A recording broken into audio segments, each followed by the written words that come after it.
प्रस्तुत प्राप्त प्रसंगी प्राप्त स्थळी प्रभू श्री रामांची प्राणप्रतिष्ठा या निमित्ताने ही प्रवचन सेवा आपल्या गावच्या ग्रामस्थांनी आयोजित केली। गावच्या ग्रामस्थांच्या माध्यमातून ही प्रवचन सेवा मला प्राप्त झाली। सर्वांच्या चरणी मी नतमस्तक होते। माझे गुरुवर्य हरिभक्त परायण माऊली महाराज पिंगळे यांच्याही चरणी मी नतमस्तक होते। माझे आई वडील ताई दादा यांच्याही चरणी मी नतमस्तक होते। तुम्ही सर्व संत सज्जन मायबाप आणि भगवंताच्या चरणी नतमस्तक होऊन प्रवचन रूपी सेवेला सुरुवात करते।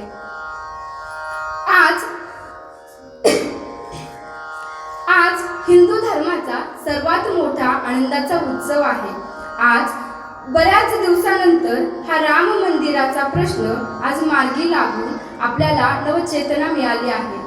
सर्वांच्या घरी आज राम प्रभू आले आहेत। आपले भाग्य उजळून आला आहे।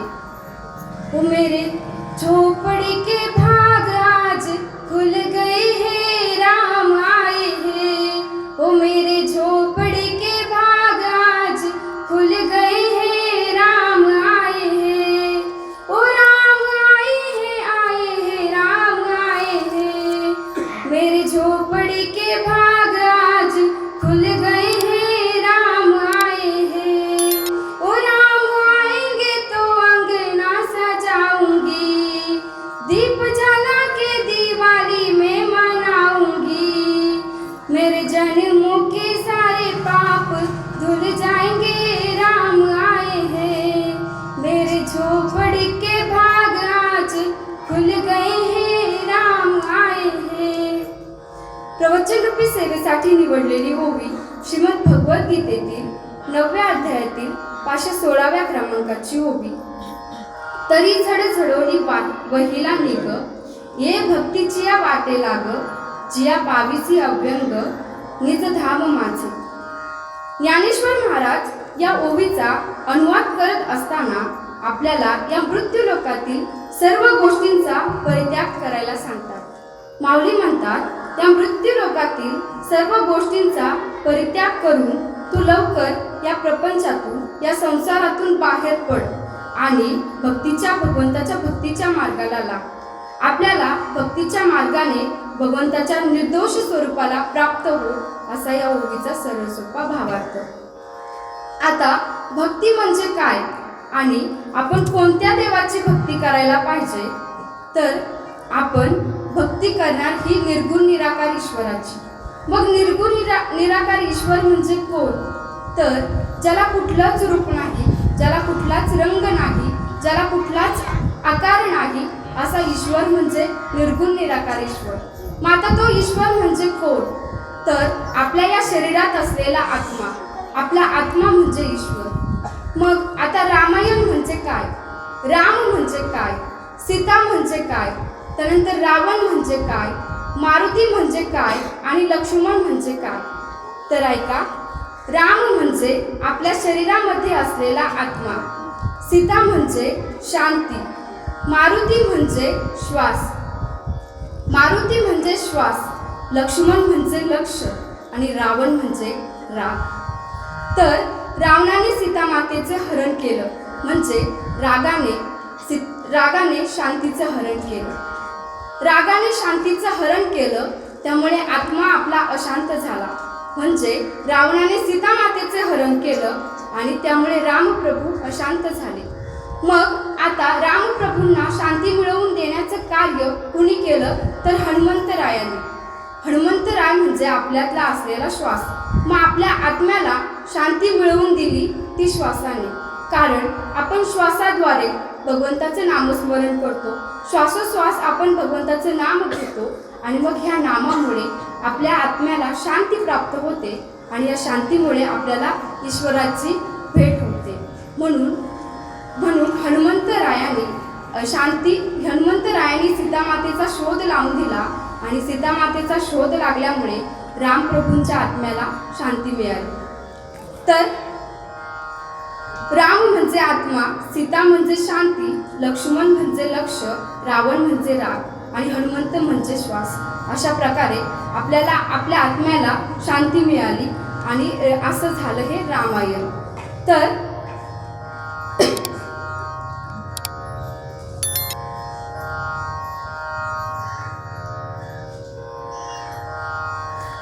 एकदा राजा दशरथ जंगलात शिकारीसाठी निघाला आणि शिकारीसाठी जात असताना राजा दशरथ एका नदीच्या तीरावरती थांबला आणि त्याच जंगलातून श्रावण बाळ आपल्या आईवडिलांना काशी यात्रेला घेऊन चालला होता आणि श्रावण बाळाच्या आईवडिलांना तहान लागली म्हणून तो एका नदी तीरावरती गेला आणि नदी तीरावरती गेल्यानंतर श्रावण बाळ त्या नदीतून पाणी घेणार, कावडीने पाणी घेणार, तोच पाण्याचा आवाज झाला आणि दशरथ राजाला असं वाटलं की ह्या पाणी पिण्यासाठी कुणीतरी प्राणी आला आहे. दशरथ राजा हा लक्ष्यभेदी बाण मारण्यात हुशार होता. राजाने बाण मारला आणि तो बाण श्रावण बाळाला लागला. श्रावण बाळ जखमी झाला, त्याच्या हृदयाला तो बाण लागला आणि श्रावण बाळ रक्तभंग झाला. राजाने श्रावण बाळाला बाण लागल्यानंतर श्रावण बाळ मोठ्याने ओरडला आणि तो आवाज ऐकून दशरथ राजा त्या झाडावरून खाली आला आणि पाहतोय तर काय, रक्तभंग झालेला श्रावण बाळ. मग श्रावण बाळाकडे त्याने पाहिलं. श्रावण बाळाला पाहिल्यानंतर त्याने त्याचं डोके उचलून घेतलं आणि आपल्या मांडीवरती ठेवलं. मांडीवरती ठेवून श्रावण बाळाची ते माफी मागू लागले. श्रावण बाळ राजा दशरथाला म्हणाला की मी माझ्या आईवडिलांना काशी यात्रेला घेऊन चाललो आहे. माझे आईवडील अंध आहेत, त्यांना पाणी प्यायचं आहे, त्यांना दिसत नाही. तू माझ्या आईवडिलांना पाणी पाज. असं म्हटल्यानंतर श्रावण बाळाने प्राण सोडला. राजा कावडीने पाणी घेऊन श्रावण बाळाच्या आईवडिलांकडे गेला. आईवडिलांजवळ पोहोचले असताना श्रावण बाळाच्या आईवडिलांनी राजाला पाहिलं. श्रावण बाळाच्या आईवडिलांना दिसत नव्हतं, पण त्यांनी ऐकलं की तो कुणीतरी येत आहे. मग त्यांना दिसत नव्हतं. मग त्यांना वाटलं की आपला मुलगाच आपल्यासाठी पाणी घेऊन येत आहे. मग तो त्यांच्या मुलांना विचारू लागला. आईवडील त्याच्या मुलाला विचारू लागले की बाळा, काय झालं तुला? एवढा उशीर कशाला लागला? एवढा वेळ तू कुठे होतास? तर दशरथ राजा काहीच बोलत नव्हता. मग श्रावण बाळाची आई रडू लागली आणि रडून ती विचारत होती, बाळा सांग ना, काय झालं? तू बोलत का नाहीयेस? तर राजा दशरथ म्हणतो, माते, मी अभागी राजा आहे ग. मी तुझ्या मुलाचा मृत्यू करून त्या ठिकाणी आलो आहे. माझ्या हातून त्याचा मृत्यू झाला. मला नकळत असं वाटलं की कुणीतरी प्राणी पाणी पिण्यासाठी या नदी तीरावरती आला आहे, म्हणून माझ्या हातून त्याचा मृत्यू झाला आहे. मला माफी कर. श्रावण बाळाचे आईवडील त्यांना खूप दुःख झालं आणि ते संतापून त्याने राजाला श्राप दिला. त्याचे आईवडील म्हणाले, अरे, आम्हाला पाणी पाजायला आमचा बाळ नाहीये, आमचा पुत्र नाहीये. आम्ही त्याच्या वियोगाने प्राण सोडतोय. पण तूही एखाद दिवशी तुझ्या पुत्राच्या वियोगाने तुझ्या मरणाच्या वेळेला तुझ्याकडे तुझा पुत्र नसेल, तुला पाणी पाजण्यासाठी पुत्र नसेल. असं बोलून श्रावण बाळाच्या आईवडिलांनी प्राण सोडले. राजा दशरथाला फार दुःख झालं. एका बाजूने राजा दशरथाला दुःख झालं आणि एका बाजूने राजा दशरथाला आनंदही झाला. आता तुम्ही म्हणसाल, एखाद्याने श्राप दिला तर आपल्याला दुःखच होणार ना. मग राजा दशरथाला आनंद का झाला? तर राजा दशरथाला मुलगा नव्हता, त्याला पुत्र प्राप्त होत नव्हता. पण श्रावण बाळाच्या आईवडिलांच्या शापामुळे राजा दशरथाला असं वाटलं की आता आपल्याला पुत्रप्राप्ती होणार, म्हणून राजाला आनंद झाला. पुढे राजाला 4 मुलं झाली, राम, लक्ष्मण, भरत, शत्रुघ्न. रामाला वनवास आला. रामाने वनवास आनंदाने स्वीकार केला. रामाबरोबर रामाची पत्नी म्हणजे सीतामाता सुद्धा वनवासाला निघाल्या. तर जनक राजा हा सर्वात श्रीमंत होता. जनक राजाची मुलगी म्हणजे सीतामाता. तर सर्वात श्रीमंत राजा, त्याला काहीच कमी नव्हतं. परंतु त्याने आपली मुलगी वनवासाला जात आहे हे पाहून त्यांनी थांबवलं नाही. तो म्हणाला, ठीक आहे, जाऊ दे, कारण प्रारब्धात जे आहे ते घडतं. आपल्या नशिबात जे आहे ते घडतंच. नशीब कोणीच बदलू शकत नाही. नशीब बदलतं, पण केव्हा? जर आपण प्रयत्न केले तर आपलं नशीब बदलतं. परंतु आपल्याला असलेले प्रारब्ध हे कधीच बदलत नाही. म्हणून जनक राजाने सीतामातेला थांबवलं नाही. मग राम, सीता, लक्ष्मण वनवासाला निघाले. वनवासाला गेले. सीतामातेचं हरण झालं. रावणाने सीतामातेचं हरण केलं. त्यानंतर रामप्रभूंनी सीतामातेला रावणाच्या तावडीतून सोडवून आणलं आणि सोडवून आणल्यानंतर सर्व लोक सीतामातेला नाव ठेवू लागले की एवढे दिवस रावणाकडे सीतामाता होती म्हटल्यानंतर सर्व लोक असं बोलू लागले. मग ह्या सर्व लोकांची तोंड बंद करण्यासाठी सीतामातेने अग्निपरीक्षा दिली आणि त्या अग्निपरीक्षेमध्ये सीतामाता पास झाल्या. अग्निपरीक्षा दिली परंतु एका धोब्याने सीतामातेबद्दल काहीतरी अपशब्द बोलले. त्यानंतर रामप्रभूंनी सीतामातेचा त्याग केला आणि त्याग केल्यानंतर आता रामाचा राज्याभिषेक होणार होता. पण त्यावेळी सीतामाता नव्हत्या. रामप्रभू राज्याभिषेकासाठी बसणार होत्या पण सीतामाता नव्हत्या. म्हणून एका पाटावरती रामप्रभू बसले होते आणि दुसऱ्या पाटावरती सुपारी ठेवली होती. तेव्हापासून आजपर्यंत जर असं पूजेला बसायचं असल्यावरती जर पत्नी नसेल तर एका पाटावरती सुपारी ठेवतात. मग अशा प्रकारे रामप्रभूंचा राज्याभिषेक झाला आणि रामराज्य सुरू झाले. आता संतांपासून तर सर्वसामान्य लोकांपर्यंत सर्वांना असं वाटतं की आपल्याला रामराज्य यावं. मग आता ह्या रामराज्यामध्ये नक्की होतं तरी काय, तर तुकाराम महाराज त्यावेळी अंगद होते आणि ते म्हणतात, झाले रामराज्य काय उणे आम्हासी, धरिणी धरे पीक गाय ओळल्या म्हैसी, स्वप्नीही दुःख कोणी न देखे डोळा, नामाच्या गजरे भये सुटले कलिकाला. रामराज्यामध्ये कोणालाच दुःख नव्हते, सर्वजण सुखी होते. अर्थात भूमीही भरपूर पीक देत होती आणि पाऊसही भरपूर होता. त्यानंतर सर्व ऋतू अनुकूल होते. सर्वजण एकमेकांवरती प्रेम करत होते आणि स्वप्नात सुद्धा लोक पापाचा विचार करत नव्हते. हे असं रामराज्य 1-2 दिवस नाही तर तब्बल 11,000 वर्ष रामराज्य चालू होतं. असं होतं रामराज्य. आता आपण भक्तीतून रामायणात पोहोचलो. मग आता भक्ती कशी करायची, तर भक्ती करायची निस्वार्थ भावनेने. आपण भगवंताची भक्ती निस्वार्थ भावनेने केली पाहिजे. आपल्या जीवाला जर कार्य काय असेल तर भगवंताची भक्ती, भगवंताची उपासना. मग आपण कोणतंही कार्य केलं आणि समजा ते कार्य व्यवहारात उत्तम ठरलं पण त्या कार्यामध्ये जर आपली भगवंताची भक्ती नसेल तर त्या कार्याला काय अर्थ आहे. म्हणून ज्ञानेश्वर महाराज म्हणतात, भक्तीविना अन्य कर्मांना पापच म्हणावे. माझ्या भक्तीशिवाय कीजे, माझ्या भक्तीविना कीजे नोहे ते पाप. नव्हे तर भगवंताच्या भक्तीशिवाय कोणतंही कार्य केलं तर ते निरर्थक आहे. आता आपण भगवंताच्या भक्तीशिवाय जर संसार केला, संसारही व्यवस्थित चालतो, मुलं बाळही व्यवस्थित असतात, खायला प्यायला 2 वेळा भेटतं, परंतु आपल्या जर या संसारामध्ये, या प्रपंचामध्ये भगवंताची भक्ती नसेल तर त्याला काय अर्थ आहे. म्हणून आपण भगवंताची भक्ती केली पाहिजे. नामदेवराय म्हणतात की भक्तीविना जिने जळ लाजीरवाणे. भक्तीविना जीवन कसं आहे, लाजीरवाणं आहे. म्हणून ज्ञानेश्वर महाराजही म्हणतात, हरिविना जन्म नरकेच पै जाणा, यमाचा पाहुणा प्राणी होईल.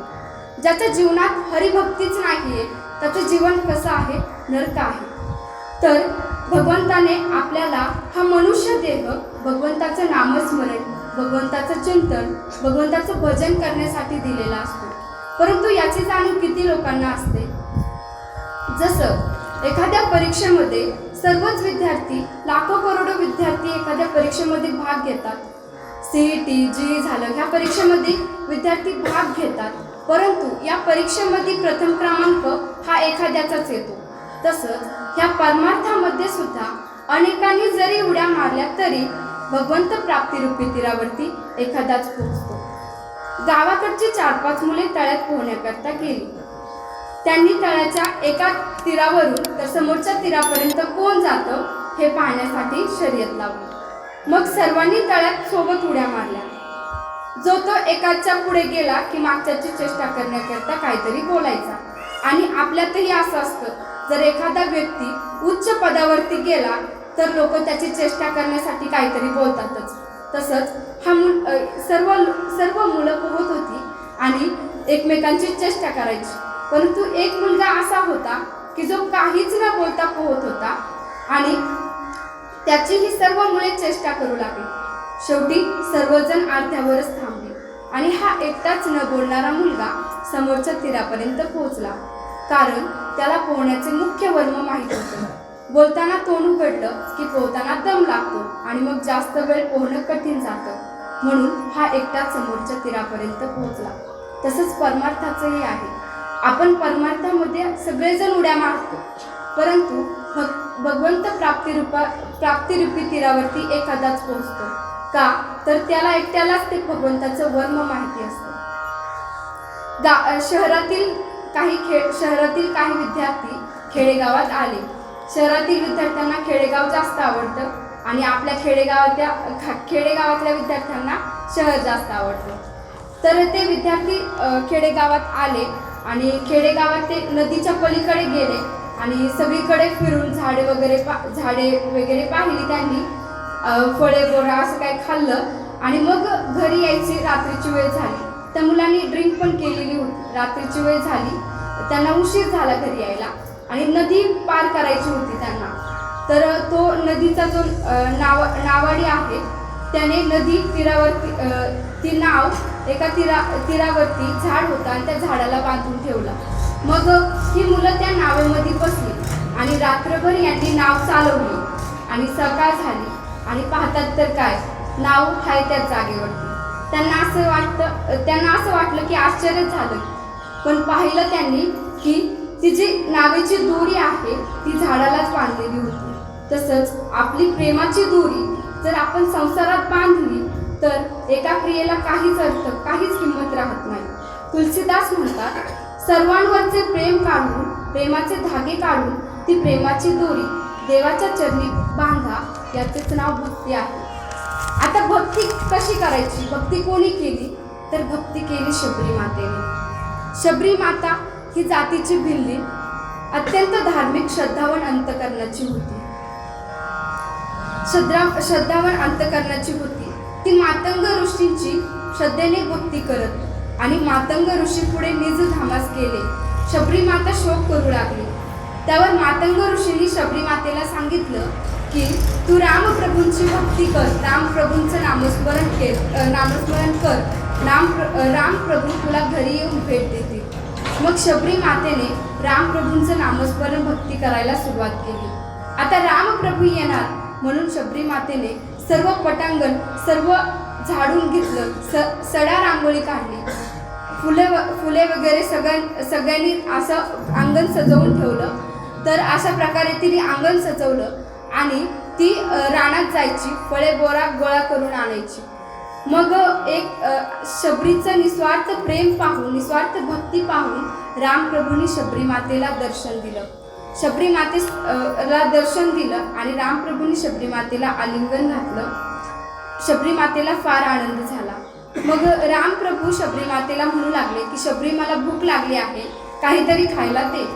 मग शबरी मातेने जवळ असलेले द्रोण घेतलं आणि ते द्रोण रामप्रभूंना दिलं आणि त्या द्रोणामध्ये जी फळे होती, बोरा होती, ते शबरी मातेने भगवंताला दिली आणि भगवंत ते बोरा खाऊ लागले. आणि बोरा खात असताना त्या बोरांना दात लागले होते. मग भगवंतांनी विचारलं की शबरी, ह्या फळांना दात लागले आहे, ती फळं पक्ष्यांनी खाल्लेली उष्टी दिसत आहे. त्यावर शबरी माता अत्यंत प्रेमाने सांगू लागली की ही फळं पक्ष्यांनी खाल्लेली नाही, तर ही फळं मी माझ्या तोंडाने चाखून बघितली आहे आणि जी गोड आहे तीच फक्त तुमच्यासाठी घेऊन आली आहे. हे ऐकल्यानंतर रामप्रभू अजूनच अत्यंत प्रेमाने ती फळे खाऊ लागले. रामप्रभूही ती फळे खाऊ लागले आणि रामप्रभूंनी आपल्याजवळ असलेली थोडी फळं लक्ष्मणालाही दिली. लक्ष्मण मनात म्हणाले की रामप्रभू शबरी मातेच्या प्रेमात वेडे होऊन ती फळं उष्टी बोरं खात आहेत, परंतु मी मात्र असं करणार नाही. यावर शबरीचं किती प्रेम आहे हे लक्ष्मणालाही कळलं नाही असं समजायला हरकत नाही. तर रामप्रभू ते फळं खात होते. अशा प्रकारे शबरीचे निस्वार्थ भक्ती पाहून रामप्रभूंनी शबरी मातेला भेट दिली. आपली जर भक्ती निस्वार्थ असेल तर आपल्याला भगवंत भेट देतात. आता संसाराची माया म्हणजे प्रेम सोडायचे आणि हेच प्रेम देवाकडे वळवायचे, याचंच नाव भक्ती. हीच थोर भक्ती आणि आवडती भक्ती असते. हेची थोर भक्ती आवडते देवा, संकल्पावी माया संसाराची. संसारातली भक्ती माया सोडायची असते आणि पण कुठल्याच संतांनी असं सांगितलं नाही की संसार सोडू नका. संसार सोडू नका असे म्हटले नाही, फक्त संसारावरचे प्रेम सोडायला सांगितलं आहे. मग माऊली म्हणतात, असोनी संसारी जिवे वेगू करू, जिवे वेगू करी. संसारात राहा पण तुमच्या आत संसार नको. जसं करोडो जन्म गेले, संसारात राहा पण तुमच्या आत संसार नको. जसं नाव पाण्यावरती तरते पण नावेच्या आतमध्ये पाणी आलं की नाव बुडते. तसंच जर आपण संसारात प्रेम आणलं तर भक्ती होत नाही. प्रेम जर संसारात असेल व क्रिया भक्तीच्या असेल तर करोडो जन्म जरी गेले तरी आपल्याला भगवंत